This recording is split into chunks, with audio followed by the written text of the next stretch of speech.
دوستانو سلامونه. نن درته په فیسبوک کې فیسبوک آیډي یا فیسبوک اکاونټ کې د تصویرونو یا هم د انځورونو البم د دې جوړولو طریقه درته ښیم چې تاسو څنګه کولی شئ په فیسبوک کې د تصویرونو یو البم یعنې د یو نه ډېر انځورونه تاسې هغه کړئ.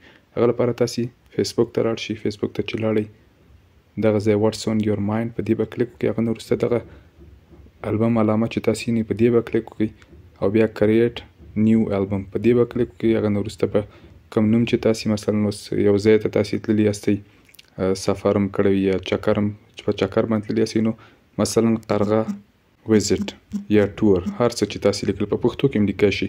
نو دا چې موږ کله ولیکه البم نوم هغه نه وروسته کریټ باندې به کلیک کریټ باندې چې موږ کلیک وکړو نو هغه نه وروسته به تاسې په فوټو او ویډیو دې باندې کلیک وکړئ او دلته چې کوم انځورونه وي په ګالري کې در سره هغه به تاسې انتخاب کړئ. مثلا زه غواړم د یو همداسې نور به ورسره هغه کړمه 2 او 3.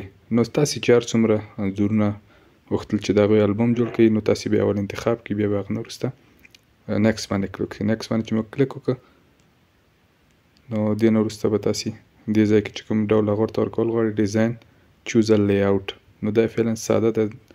کالمز کې ګورئ تاسې هغه نه وروسته بینر، نو دې نه فریم په شکل کې به داسې خو ټول نه ښې کالمز دی. هغه نه وروسته به بیا په پوسټ باندې کلیک وکړئ نو دې سره به تاسې انځورونه چې دي د هغه به د البم په شکل کې پوسټ بشي.